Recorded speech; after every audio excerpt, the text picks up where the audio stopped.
Hello everyone. आज के इस क्लास में समाजशास्त्र से संबंधित महत्वपूर्ण अवधारणाओं को कराया जाएगा एंड ये क्लास आपकी समाजशास्त्र से संबंधित सभी परीक्षाओं के लिए इंपॉर्टेंट रहने वाली है। आप सभी इस क्लास को, इस वीडियो को ज़्यादा से ज़्यादा लोगों के साथ शेयर जरूर कर दीजिए। एक इन्फॉर्मेशन है, समाजशास्त्र से संबंधित सभी परीक्षाओं के लिए यहाँ पर प्रैक्टिस सेट एंड सोशियोलॉजी के नोट्स पीडीएफ फॉर्मेट में प्रोवाइड कराए जा रहे हैं। इससे संबंधित यहाँ पर जानकारी के लिए एक व्हाट्सएप नंबर दिया गया है। नंबर है 790-555-3851। इस नंबर पर आप मैसेज करके पूरी जानकारी इससे जुड़ी हुई ले सकते हैं। यहाँ पर आपको नोट्स जो प्रोवाइड कराए जा रहे हैं ये सभी परीक्षाओं को ध्यान में रखकर तैयार किए गए हैं। सभी परीक्षाओं के लिए इंपॉर्टेंट रहने वाले हैं। यहाँ पर आपको यूपी पीजीटी का प्रैक्टिस सेट मिल जाएगा। इसके अलावा कॉम्बो ऑफर में यूपी पीजीटी एग्जाम के लिए समाजशास्त्र के नोट्स एवं जो प्रैक्टिस सेट है ये यहाँ पर आपको कुछ छूट दी जा रही है। इसमें बिहार शिक्षक भर्ती में Bihar state and Bihar PGT के लिए यहाँ पर आपको प्रैक्टिस सेट देखने को मिलेगा। बिहार शिक्षक भर्ती में भी कॉम्बो ऑफर में छूट दी जा रही है। नेट एग्जाम की अगर हम बात करते हैं तो उसका भी प्रैक्टिस सेट यहाँ पर आपको देखने को मिल जाएगा, ये भी आ चुका है। जीआईसी एग्जाम के लिए बात की जाए तो यहाँ पर समाजशास्त्र का नोट्स, समाजशास्त्र का प्रैक्टिस सेट और साथ में ही आपका फर्स्ट पेपर का जो जीएस का प्रैक्टिस सेट है ये भी आपको कॉम्बो ऑफर में प्रोवाइड कराया जा रहा है, जिसमें आपको कुछ छूट देखने को मिलेगी। ठीक है। इसके अलावा अगर हम बात करते हैं केवल समाजशास्त्र के कॉम्बो ऑफर की, तो इसमें केवल समाजशास्त्र में आपको जीआईसी एग्जाम के लिए नोट्स के साथ ही प्रैक्टिस सेट भी आपको यहाँ पर दिए जा रहे हैं। केवल अगर आप चाहते हैं प्रैक्टिस सेट सोशियोलॉजी का जीआईसी एग्जाम के लिए तो वो भी आपको अलग से मिल जाएगा। जीएस का भी अलग से आपको यहाँ पर मिल जाएगा और दोनों ही पेपर कॉमन, आपका जो कॉमन पेपर है फर्स्ट जीएस वाला और आपका सब्जेक्ट सोशियोलॉजी, इन दोनों का भी प्रैक्टिस जो सेट है उसमें भी कॉम्बो ऑफर में आपको कुछ छूट यहाँ पर देखने को मिल जाएगी। राजस्थान असिस्टेंट प्रोफेसर का आपका जो जीएस का पेपर थर्ड है जीके वाला, उसका भी आपको यहाँ पर प्रैक्टिस सेट देखने को मिल जाएगा, जिसमें आपको टोटल 10 प्रैक्टिस सेट प्रोवाइड कराए जा रहे हैं।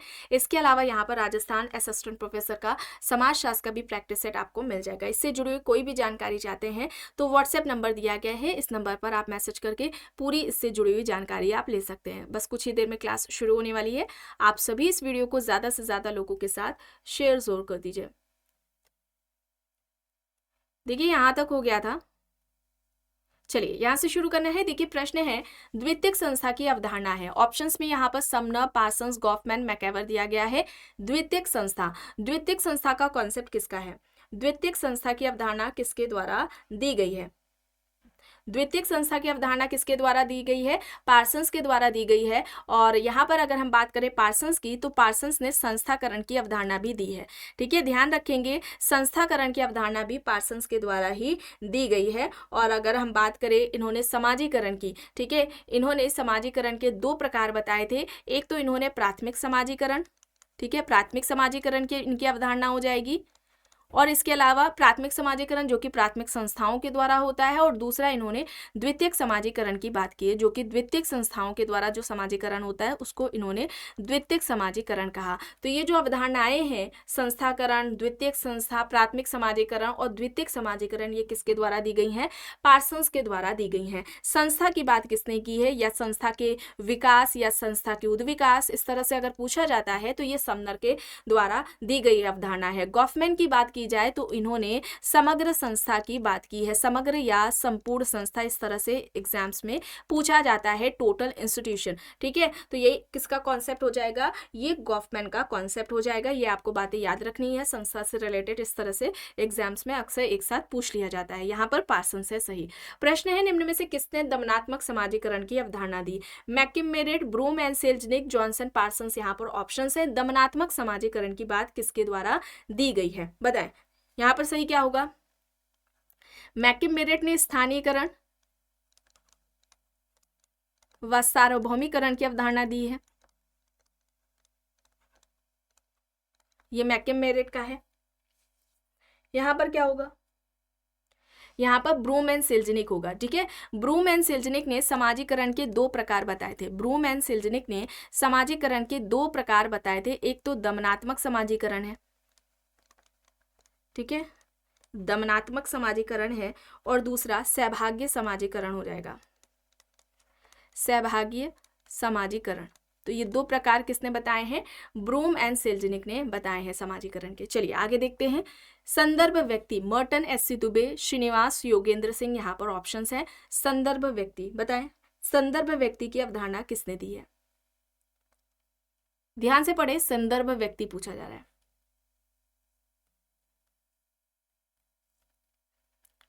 देखिए संदर्भ व्यक्ति, बहुत से बच्चे एस सी दुबे को बता रहे होंगे, एस सी दुबे नहीं है। संदर्भ व्यक्ति की बात मर्टन ने की है, ठीक है, रॉबर्ट किंग मर्टन ने की है। यहाँ पर ऑप्शन ए हो जाएंगे। और संदर्भ व्यक्ति के दो प्रकार इन्होंने बताए हैं, ठीक है, संदर्भ व्यक्ति के दो प्रकार इन्होंने बताए हैं। एक तो सकारात्मक संदर्भ व्यक्ति, सकारात्मक संदर्भ व्यक्ति, और दूसरा हो जाएगा नकारात्मक संदर्भ व्यक्ति। ये मर्टन के द्वारा बताए गए हैं। दुबे ने प्रभु व्यक्ति की बात की थी, ठीक है, प्रभु व्यक्ति की बात की है दुबे ने। श्रीनिवास ने प्रभु जाति की बात की है। प्रभु जाति डोमिनेंट कास्ट या प्रभावी जाति, इस तरह से एग्जाम्स में पूछा जाता है। यहाँ पर संदर्भ व्यक्ति मर्टन हो जाएगा। ऑप्शन ए यहाँ पर सही होगा। प्रश्न है, निम्न में से कौन नकारात्मक संदर्भ समूह से संबंधित है? Parsons, Kimball Young, Newcomb, Kingsley Davis. यहाँ पर ऑप्शंस हैं। नकारात्मक संदर्भ समूह बताएं यहाँ पर क्या होगा? यहाँ पर सही क्या होगा? यहाँ पर सही क्या होगा? नकारात्मक संदर्भ समूह, न्यूकॉम, ठीक है। न्यूकॉम ने सकारात्मक संदर्भ समूह और नकारात्मक संदर्भ समूह की बात की है। सकारात्मक संदर्भ समूह प्लस नकारात्मक संदर्भ समूह, ये किसका है? न्यूकॉम का है। और समाजशास्त्र में संदर्भ समूह की बात किसने की है सबसे पहले? तो वहां पर मर्टन हो जाएंगे, ठीक है। अगर सबसे पहले पूछा जाता है कि संदर्भ समूह की बात किसने की है? हाइमन। समाजशास्त्र में किसने की है? मर्टन। तो यहाँ पर ऑप्शन सी है, न्यूकॉम, यहाँ पर राइट होगा। प्रश्न है, औपचारिक एवं अनौपचारिक समूह की अवधारणा। Bierstedt, Bogardus, कूले, Linton. यहाँ पर ऑप्शन है। औपचारिक व अनौपचारिक समूह की अवधारणा किसने दी है? बताएं यहाँ पर सही क्या होगा? औपचारिक अनौपचारिक समूह की अवधारणा, यहां पर सही क्या होगा? अगर यहां पर हम कूले की बात करें, ठीक है, कूले की बात करें तो उन्होंने प्राथमिक समूह की अवधारणा दी है, प्राइमरी ग्रुप का कॉन्सेप्ट, ठीक है। और एक है अर्ध प्राथमिक समूह, जिसमें प्राथमिक और द्वितीयक दोनों ही समूह की विशेषताएं पाई जाती है। अर्ध प्राथमिक समूह, प्राथमिक और अर्ध प्राथमिक समूह की अवधारणा किसकी हो जाएगी? ये हो जाएगी कूले की। यहाँ पर औपचारिक अनौपचारिक समूह की अगर हम बात करते हैं तो यहाँ पर क्या हो जाएगा? बोगार्डस हो जाएगा। ऑप्शन बी यहाँ पर राइट हो जाएगा। और अगर हम बियरस्टेड की बात करें तो इन्होंने सांख्यिकी समूह की बात की है, ठीक है, सांख्यिकी समूह है। इसके अलावा सामाजिक समूह है, सामाजिक समूह हो जाएगा।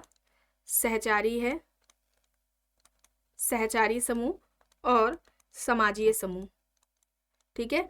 तो ये चार तरह के जो समूह के प्रकार हैं ये किसने बताए हैं? बियरस्टेड ने बताए हैं। ये यहाँ पर आप याद रखेंगे। चलिए आगे यहाँ पर देखिए, निम्न में से फैलाव की अवधारणा है। M N Srinivas, S C Dube, Oscar Lewis, A C Mayer. यहाँ पर ऑप्शंस दिए गए हैं। फैलाव की अवधारणा से कौन संबंधित है? फैलाव की अवधारणा किसने दी है? फैलाव की अवधारणा यहाँ पर एम एन श्रीनिवास ने दी है। एम एन श्रीनिवास की अगर अवधारणाओं की बात करें तो एक तो इनकी संस्कृतिकरण की अवधारणा है, संस्कृतिकरण की अवधारणा, ठीक है, ये याद रखेंगे। इसके अलावा यहाँ पर पश्चिमीकरण की अवधारणा है, ठीक है, पश्चिमीकरण, पश्चिमीकरण की अवधारणा है, ठीक है, पश्चिमीकरण की है। धर्म निरपेक्षीकरण की अवधारणा है, धर्म निरपेक्षीकरण की अवधारणा इन्होंने दी है। आधुनिकीकरण की अवधारणा इनके द्वारा दी गई है, ठीक है, आधुनिकीकरण की अवधारणा इन्होंने दी है। प्रभु जाति की अवधारणा इनके द्वारा दी गई है, ठीक है। फैलाव की अवधारणा इन्होंने दी है। और इसके अलावा वोट बैंक, ठीक है, वोट बैंक का कॉन्सेप्ट भी इनके द्वारा दिया गया है, श्रीनिवास के द्वारा।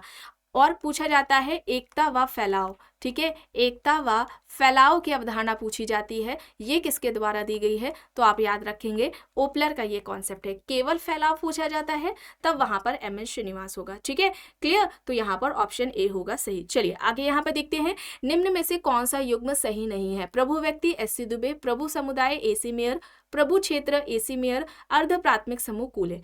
कौन सा सही नहीं है यह प्रश्न पूछा जा रहा है। यहां पर बताएं क्या होगा? यहां पर सही क्या होगा?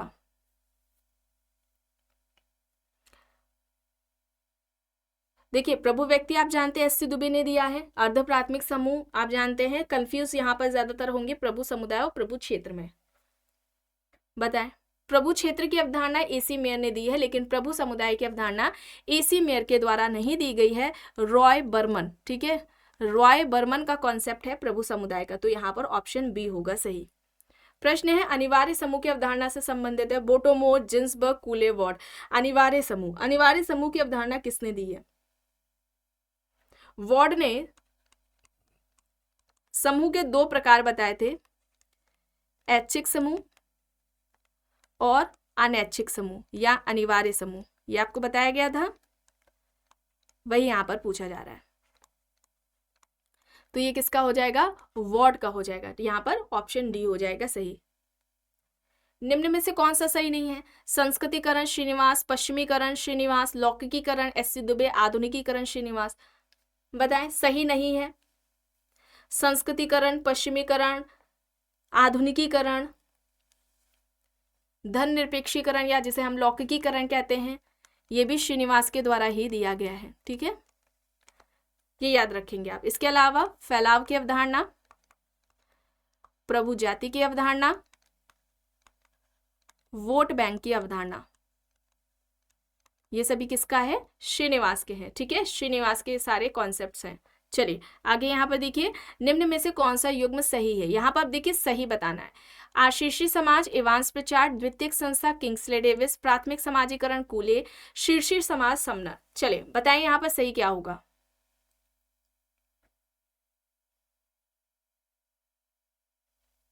बताएं, सही बताना है।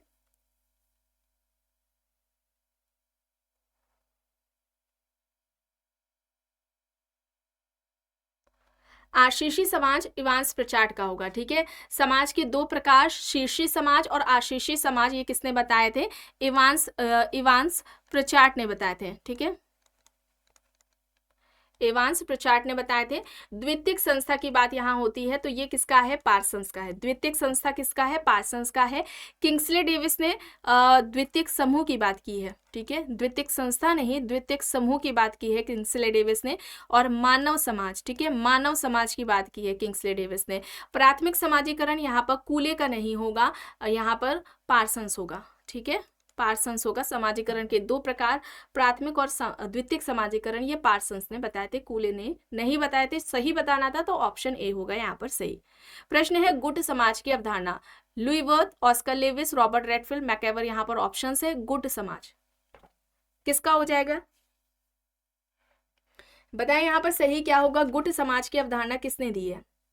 मैकेवर ने समाज के कितने प्रकार बताए थे? दो प्रकार बताए थे। एक तो सामुदायिक समाज बताया था इन्होंने, ठीक है, सामुदायिक समाज बताया था, और दूसरा इन्होंने सामूहिक समाज बताया था, सामूहिक समाज। रॉबर्ट रेडफील्ड ने कृषक समाज की बात की है।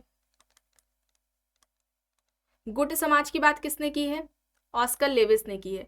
और इसके अलावा गरीबी संस्कृति की अवधारणा है ना, गरीबी संस्कृति या निर्धनता की संस्कृति या दरिद्रता की संस्कृति, इस तरह से कॉन्सेप्ट आता है, ये ऑस्कर लेविस के द्वारा दिया गया है। गुट समाज की अवधारणा यहाँ पर किसके द्वारा दी गई है? ऑस्कर लेविस के द्वारा दी गई है। यहाँ पर विकल्प बी हो जाएगा सही। प्रश्न है निम्न में से कौन नगरीकरण की अवधारणा से संबंधित है? Burgess, Bergel, Louis Wirth, Zimmerman. यहाँ पर ऑप्शन है नगरीकरण की अवधारणा। नगरीकरण की अवधारणा किसने दी है? लुई वर्थ ने दी है। ठीक है, नगरीकरण है, घेटू की अवधारणा है, नगरीयता है, ये सभी जो कॉन्सेप्ट हैं ये किसके हैं? लुई वर्थ के हैं। प्रश्न है काल्पनिक संदर्भ समूह की अवधारणा, न्यूकॉम, मर्टन, शेरिफ, ऑटो क्लाइनबर्ग। बताएं काल्पनिक संदर्भ समूह की अवधारणा किसके द्वारा दी गई है? देखिए अगर पूछा जाता है संदर्भ समूह की बात किसने की है, ठीक है, संदर्भ समूह, तो ये यहाँ पर आप जो चारों विकल्प देख रहे हैं, न्यूकॉम, मर्टन, शेरिफ, ऑटो क्लाइनबर्ग, और याद रखें हाइमैन, ठीक है, इन सभी ने संदर्भ समूह की बात की है। यहाँ पर काल्पनिक संदर्भ समूह पूछा जा रहा है, तो ऐसे में यहाँ पर क्या होगा? ये ऑटो क्लाइनबर्ग के द्वारा दिया गया था। यहाँ पर ऑप्शन बी होगा सही। प्राथमिक समाजीकरण की अवधारणा, Johnson, Parsons, Broom and Selznick, Mead. यहाँ पर ऑप्शन है प्राथमिक समाजीकरण। बताया गया है आपको प्राथमिक समाजीकरण और द्वितीयक समाजीकरण ये किसका है? प्राथमिक समाजीकरण जो कि प्राथमिक संस्थाओं के द्वारा समाजीकरण होता है। द्वितीयक समाजीकरण जो कि द्वितीयक संस्थाओं के द्वारा होता है, ये किसका है, ये पार्सन्स का है। तो यहाँ पर क्या होगा, यहाँ पर ऑप्शन बी हो जाएगा राइट आंसर। ठीक है, बी यहाँ पर राइट होगा। और ब्रूम एंड सेल्जनिक की बात की जाए तो इन्होंने दो तरह के समाजीकरण की बात की थी, दमनात्मक समाजीकरण, ठीक है, दमनात्मक समाजीकरण, और दूसरा हो जाएगा सहभागीय समाजीकरण। तो ये किसका हो जाएगा, ब्रूम एंड सेल्जनिक का हो जाएगा। ठीक है, ब्रूम एंड सेल्जनिक का हो जाएगा। चलिए आगे देखते हैं। प्रश्न है वास्तविक संदर्भ समूह, मर्टन, ऑटो क्लाइनबर्ग, हाइमन या फिर इनमें से कोई भी नहीं। वास्तविक संदर्भ समूह किसका हो जाएगा, काल्पनिक संदर्भ समूह और वास्तविक संदर्भ समूह ये किसका है, ऑटो क्लाइनबर्ग का है। यहाँ पर ऑप्शन बी होगा सही। लघु समुदाय, लिटिल कम्युनिटी, बताएं, सभी जानते हैं लिटिल कम्युनिटी का कॉन्सेप्ट किसका है, रॉबर्ट रेडफील्ड का है। लघु समुदाय के लक्षण या विशेषताएं, ठीक है, लघु समुदाय के लक्षण या विशेषताओं की बात करें तो इस तरह से एग्जाम्स में प्रश्न पूछा जाता है, लक्षण या विशेषताएं कौन सी हैं जो कि रॉबर्ट रेडफील्ड के द्वारा बताई गई हैं या इनमें से कौन सी नहीं है, इस तरह से प्रश्न पूछा जाता है। तो एक तो है लघुता, दूसरी है विशिष्टता, लघुता, विशिष्टता, फिर है समरूपता और आत्मनिर्भरता। ये आप याद कर लें। ठीक है, ये 4 विशेषताएं हैं लघु समुदाय से, लिटिल कम्युनिटी से, जो कि रॉबर्ट रेडफील्ड के द्वारा बताई गई हैं और ये एग्जाम्स में आपकी पूछी जाती है। तो यहाँ पर क्या होगा, ऑप्शन ए यहाँ पर राइट हो जाएगा।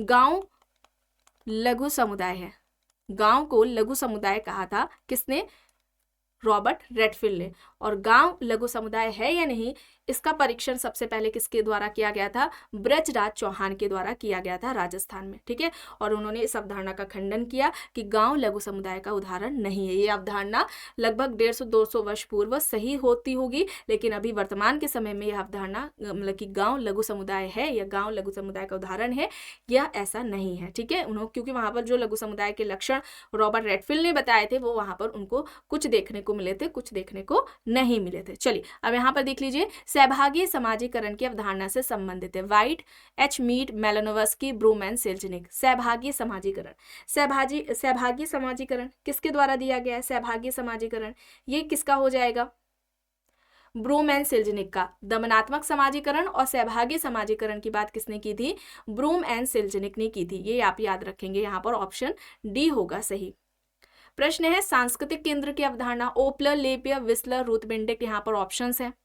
सांस्कृतिक केंद्र की अवधारणा, सांस्कृतिक केंद्र, और अगर हम बात करते हैं काल क्षेत्र की अवधारणा, ये किसका है, क्लॉर्क विस्लर के द्वारा दिया गया है। ठीक है, तो यहाँ पर क्या होगा, विस्लर होगा। और सांस्कृतिक प्रतिमान, सांस्कृतिक प्रतिमान अगर पूछा जाता है तब ऐसे में ये रूथ बेंडिक्ट का कॉन्सेप्ट हो जाएगा। यहाँ पर विस्लर है, ऑप्शन सी यहाँ पर सही है।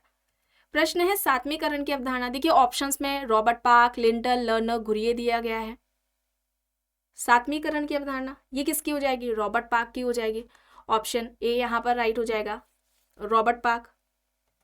सांस्कृतिक पारिस्थितिकी की अवधारणा, Robert Park, K S. Singh, Julian Steward, Opler. बताएं सांस्कृतिक पारिस्थितिकी किसके द्वारा दिया गया है अवधारणा, सांस्कृतिक पारिस्थितिकी की।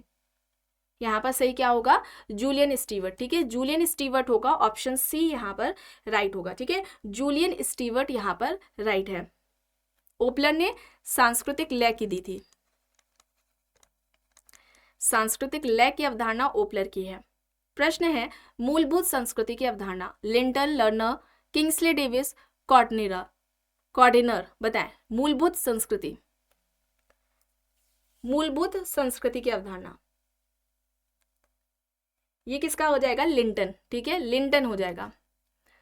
मूलभूत परिस्थिति अगर आता या मूल परिस्थिति या मुख्य परिस्थिति तो वो हिलर का हो जाता है ना। यहाँ पर देखिए संस्कृति पूछा जा रहा है तो ये लिंटन का कॉन्सेप्ट है।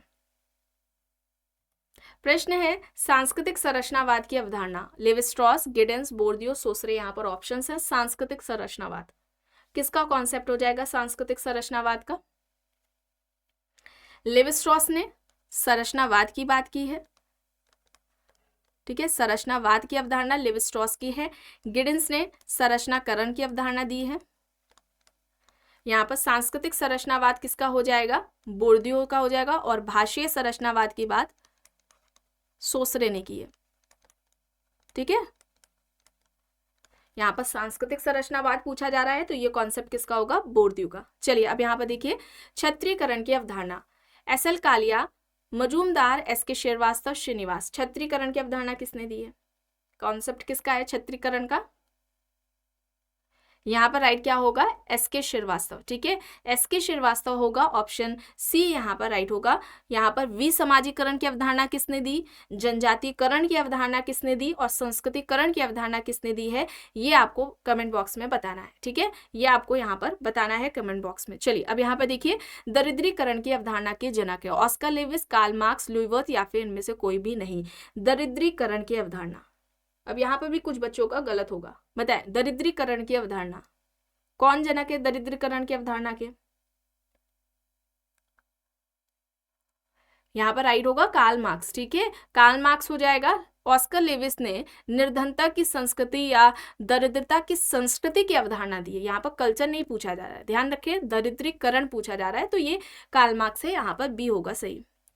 सामाजिक व्यवस्था का सिद्धांत, पार्सन्स, पैरेटो, मीड, वेबर है। सामाजिक व्यवस्था का सिद्धांत, सोशल सिस्टम, ये किसका है, पार्सन्स का समाजशास्त्र में 3 महत्वपूर्ण योगदान रहा है, एक तो सोशल सिस्टम है, दूसरा फंक्शनलिज्म है, प्रकारवाद, तीसरा सोशल एक्शन है। यहाँ पर क्या होगा, पार्सन्स होगा, ऑप्शन ए यहाँ पर राइट हो जाएगा। ठीक है, चलिए अब यहाँ पर देखिए भ्रांत तर्क से संबंधित कौन है, पैरेटो, वेबर, हेबरमास, मीड, यहाँ पर ऑप्शन है। भ्रांत तर्क, भ्रांत तर्क से कौन संबंधित है, पैरेटो, और पैरेटो ने अभिजात वर्ग का जो परिभ्रमण का सिद्धांत दिया था, ये इनकी सामाजिक परिवर्तन से संबंधित है। इस तरह से ये एग्जाम्स में इनका पैरेटो का पूछा जाता है, ये आप याद रखेंगे।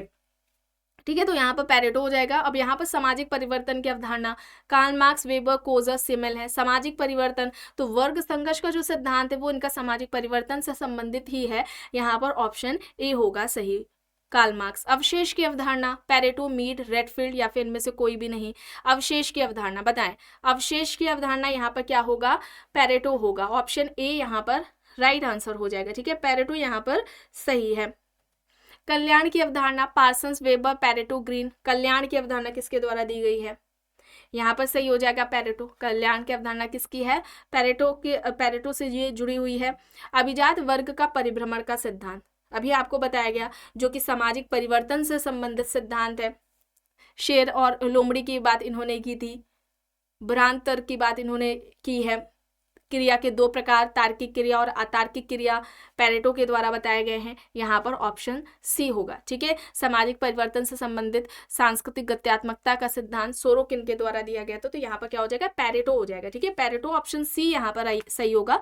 तो आज की इस क्लास में बस इतना ही। आई होप ये आपको पसंद आई होगी। अगर पसंद आई है तो प्लीज़ लाइक करिएगा, कमेंट करके ज़रूर बताइएगा। चैनल पर अगर आप नए हैं तो चैनल को भी ज़रूर सब्सक्राइब कर लीजिएगा, एंड इस वीडियो को जितना हो सके ज़्यादा से ज़्यादा लोगों के साथ शेयर भी ज़रूर करिएगा।